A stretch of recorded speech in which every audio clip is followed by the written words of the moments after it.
ಲೋಕಾಯುಕ್ತ ಪೊಲೀಸರು 1 ಲಕ್ಷ ಲಂಚ ಪಡೆಯುತ್ತಿದ್ದಂಥ Erohalli BBMP AE Narasimhamurthy ನಾಯಕ ಎಂಬ ಸರ್ಕಾರಿ ಕಳ್ಳನನ್ನು ಬಂಧಿಸಿದ್ದಾರೆ.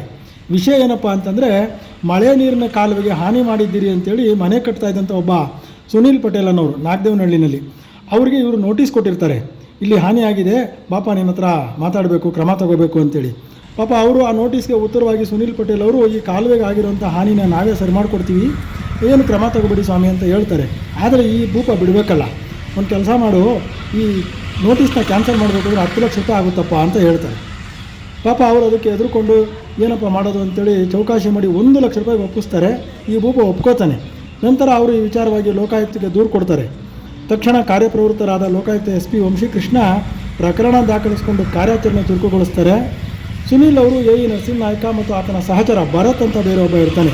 ಇವರಿಬ್ಬರು ಹಣ ತೆಗೆದುಕೊಳ್ಳುತ್ತೆ ಅಂತೇಳಿ ಏರೋಹಳ್ಳಿ ಬಿಬಿಎಂಪಿ ಕಚೇರಿಗೆ ಬಂದು ಹಣ ಸುನೀಲ್ ಕೈಯಿಂದ ತೆಗೆದುಕೊಳ್ಳುವಾಗ ಲೋಕಾಯುಕ್ತರು ದಾಳಿ ಮಾಡಿ ಎಇ ನರಸಿಂಹಮೂರ್ತಿ ನಾಯ್ಕ ಮತ್ತು ಆತನ ಸಹಚರ ಭರತ್ ಇಬ್ಬರನ್ನು ವಶಕ್ಕೆ ಪಡೆದಿದ್ದಾರೆ. ತನಿಖೆ ಮುಂದುವರಿಸ್ತಾ ಇದ್ದಾರೆ.